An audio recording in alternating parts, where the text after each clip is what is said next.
Hello guys, இன்னைக்கு இருக்கக்கூடிய மக்களுக்கு எந்தெந்த விஷயங்களெல்லாம் மற்றவங்க கிட்ட ஷேர் பண்ணலாம், எந்தெந்த விஷயங்களெல்லாம் மற்றவங்க கிட்ட ஷேர் பண்ணக்கூடாதுங்கிற அடிப்படையான புரிதலே கிடையாது. நம்ம எந்த ஒரு பர்சனை மீட் பண்ணாலும் அவங்கள பத்தி முழுசா தெரிஞ்சுக்கிறதுக்கு முன்னாடியே கண்மூடித்தனமா எல்லா விஷயங்களையும் எல்லார்கிட்டையுமே ஷேர் பண்றோம். ஆனா இந்த மாதிரி ஒரு சில விஷயங்களை யாருக்கிட்டையுமே சொல்லாம இருக்கிறது தான் நல்லது. இதுல நம்ம தெளிவா ஒரு விஷயத்தை புரிஞ்சுக்கணும். நம்மளை பத்தி எல்லாமே தெரிஞ்சுக்கணுங்கிற அவசியமே கிடையாது. அப்படி தெரிஞ்சுக்கவும் கூடாது. இந்த மாதிரி ரகசியங்களை பாதுகாக்கிறது தான் இருக்கிறதுலயே ரொம்ப கஷ்டமான டாஸ்கே.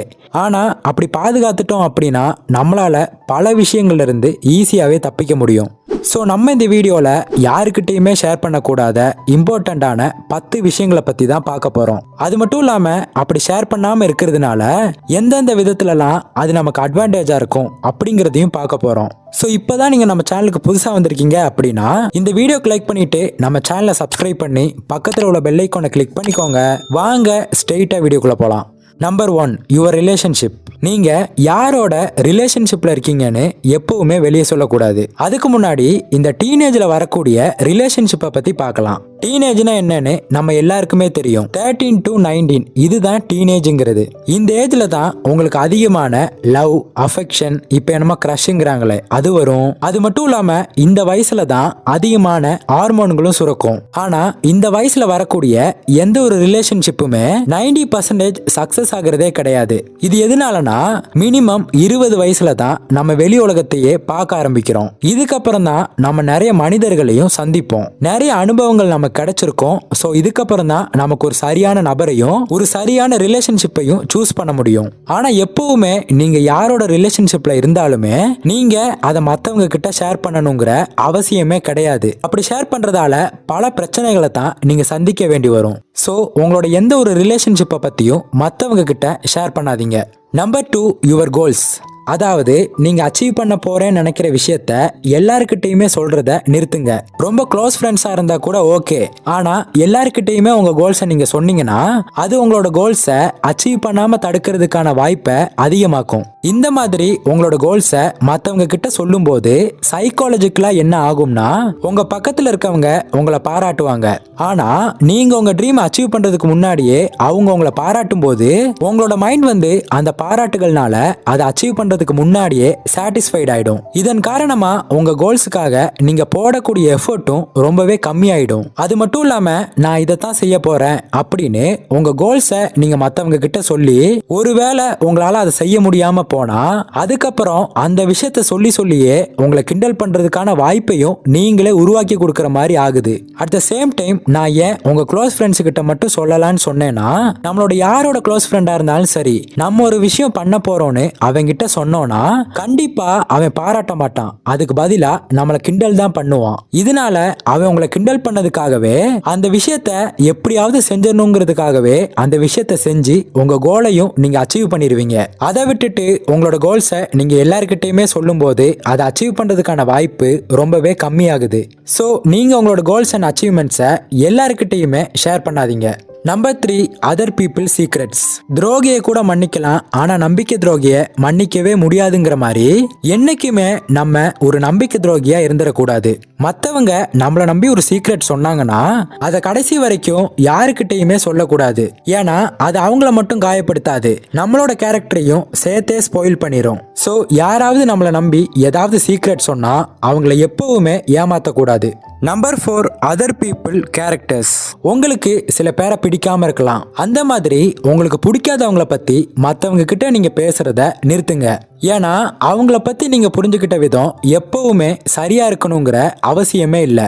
எப்பவுமே நான் சரியா தான் புரிஞ்சுக்குவேன், சரியா தான் செய்வேன், சரியா தான் நடந்துக்குவேன் அப்படின்னு உங்களால சொல்ல முடியாது. ஏன்னா மனுஷனா ஏதாவது ஒரு வகையில தப்பு செஞ்சிருப்பான், செஞ்சுதான் ஆகணும். அந்த மாதிரி நேரங்கள்ல ஒரு நல்லவனை போய் நீங்க தப்பா புரிஞ்சுக்கிட்டு அவன் செஞ்ச எல்லாத்தையுமே நீங்க தப்பா நினைச்சுக்கிட்டு மத்தவங்க கிட்ட போய் இவன் இப்படி, இவனை எனக்கு பிடிக்காது அப்படின்னு நீங்க சொல்லும் போது அவர் கூட இருக்க பீப்புள்ஸ்க்கு அவர் மேல மேல ஒரு கெட்ட அபிப்பிராயம் உருவாகவும் வாய்ப்பு இருக்கு. அதனால அவங்க அவர்கிட்ட பேசுறத கூட அவாய்ட் பண்றதுக்கு வாய்ப்பு இருக்கு. ஒருவேளை அவங்க அப்படி இல்லாம அவங்கள பத்தி நல்லா தெரிஞ்சவங்களா இருந்தாங்கன்னு வைங்க, அவங்க உங்ககிட்ட நீங்க தான் தப்பா புரிஞ்சுக்கிட்டீங்க, அவன் சரியா தான் இருக்கான் அப்படின்னு உங்களை அசிங்கப்படுத்திட்டாங்கன்னா உங்களுக்கு அவங்க கிட்ட இருக்க மரியாதையும் போகும். அது மட்டும் இல்லாம நீங்க மத்தவங்களுக்கு கெட்டவனாவும் தெரிய ஆரம்பிப்பீங்க. சோ ஒருத்தங்களை உங்களுக்கு பிடிக்கலனா அதை உங்களுக்குள்ளேயே வச்சுக்கோங்க. மற்றவங்க கிட்ட அதை எப்பயுமே ஷேர் பண்ணாதீங்க. Number 5, earnings. நீங்க எவ்வளவு சம்பாதிக்கிறீங்க, மாசம் எவ்வளவு சேர்த்து வைக்கிறீங்க, எதுலெல்லாம் இன்வெஸ்ட் பண்றீங்க, உங்களுக்கு பேசிவா எவ்வளவு இன்கம் வருது, உங்களோட பேங்க் பேலன்ஸ் என்ன, இந்த மாதிரி உங்களோட பினான்சியல் சம்பந்தமான விஷயத்த யாருக்கிட்டையுமே ஷேர் பண்ணாதீங்க. ஏன்னா நீங்க மத்தவங்க கிட்ட நீங்க சம்பாதிக்கிறத பத்தி ஷேர் பண்ணீங்கன்னா நீங்க உங்களோட அடையாளத்தை உங்க ஏர்னிங்ஸை வச்சு தீர்மானிக்கிறீங்க அப்படின்னு அர்த்தம். அதனால இதே தான் நீங்க மத்தவங்க கிட்டையும் பண்ணுவீங்க. உங்களோட பினான்சியல் சிச்சுவேஷன் எதுவா இருந்தாலும் சரி, அது நல்ல நிலைமையில இருந்தாலும் சரி, மோசமான நிலைமையில இருந்தாலும் சரி, அது என்னன்னு மத்தவங்க கிட்ட ஷேர் பண்ணாதீங்க.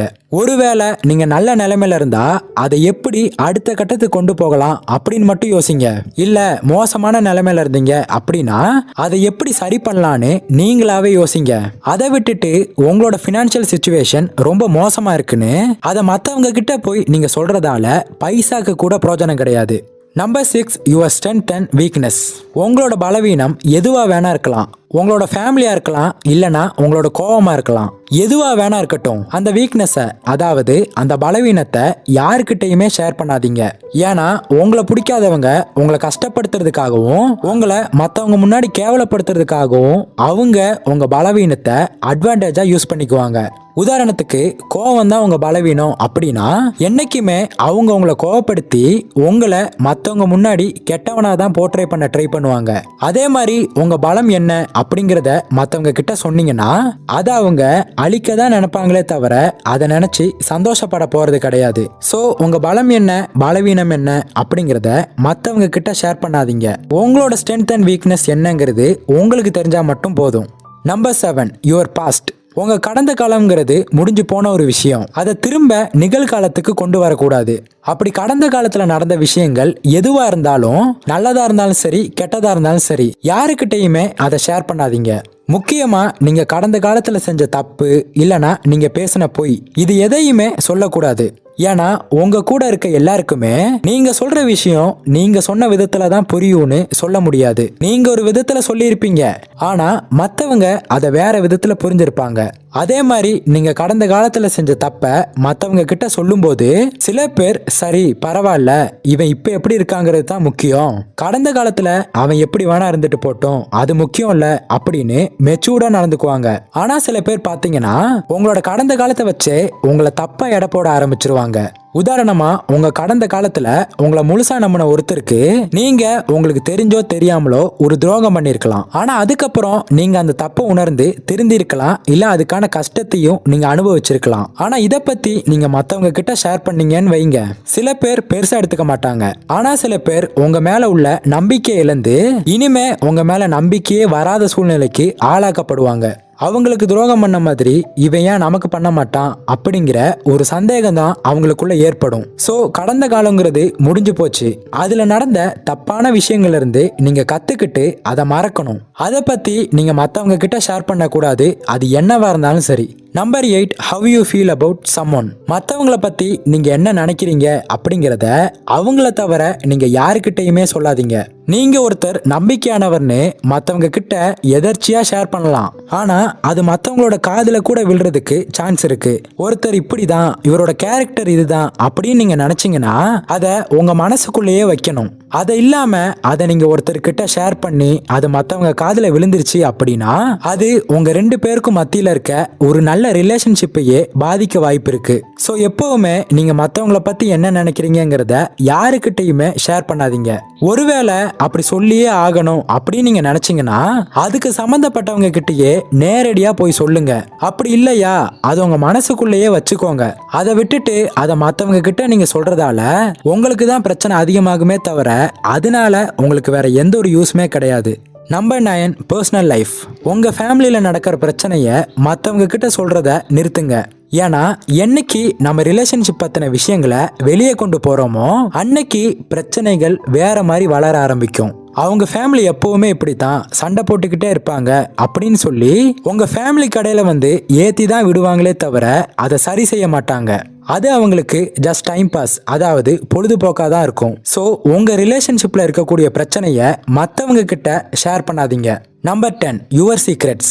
உங்களுக்குள்ளேயும் சில ரகசியங்கள் இருக்கும். அந்த ரகசியங்களை முடிஞ்ச வரைக்கும் யாருக்கிட்டையுமே ஷேர் பண்ணாதீங்க. நீங்க சில நேரங்களில் உங்க க்ளோஸ் ஃப்ரெண்ட்ஸ் கிட்ட நான் யாருக்கிட்டையுமே இதை சொன்னதில்லை, இல்லைனா நான் யாருக்கிட்டையுமே சொல்லாத சீக்ரெட்டை உங்ககிட்ட சொல்றேன் அப்படின்னு உங்க சீக்ரெட்டை எல்லாருக்கிட்டையுமே சொல்ல ஆரம்பிச்சிருவீங்க. ஸோ சீக்ரெட்டுங்கிறது சீக்ரெட்டாக தான் இருக்கும், அதை நீங்கள் யாருக்கிட்டையுமே சொல்லாத வரைக்கும். ஸோ உங்கள் சீக்ரெட்டை சீக்ரெட்டாக வைங்க, மற்றவங்க கிட்ட சொல்லாதீங்க. ஸோ அவ்வளோதான் கைஸ். இப்போ சொன்ன இந்த விஷயங்களை நீங்கள் யாருக்கிட்டையுமே ஷேர் பண்ணாமல் இருந்தாலே போதும். இதன் மூலமாக உங்கள் ஃப்யூச்சரில் வரக்கூடிய பிரச்சனையை கூட நீங்கள் தவிர்க்க முடியும். ஸோ எந்த சுச்சுவேஷன்லையும் எந்த காரணத்திலையும் இந்த 10 விஷயங்களை யாருக்கிட்டையுமே ஷேர் பண்ணாதீங்க. ஸோ அவ்வளோதான். இந்த வீடியோ உங்களுக்கு யூஸ்ஃபுல்லாக இருந்திருக்கும் நம்புகிறேன். அப்படி யூஸ்ஃபுல்லாக இருந்தால் இந்த வீடியோக்கு லைக் பண்ணுங்கள், உங்கள் ஃப்ரெண்ட்ஸ் அண்ட் ஃபேமிலி மெம்பர்ஸுக்கு ஷேர் பண்ணுங்கள். அப்புறம் மறக்காமல் நம்ம சேனலை சப்ஸ்கிரைப் பண்ணி பக்கத்தில் உள்ள பெல் ஐக்கானை கிளிக் பண்ணிக்கோங்க. இன்னொரு இதே மாதிரியான யூஸ்ஃபுல்லான இன்ஃபர்மேஷனோட உங்களை வந்து மீட் பண்ணுறேன். தேங்க்ஸ் ஃபார் வாட்சிங்.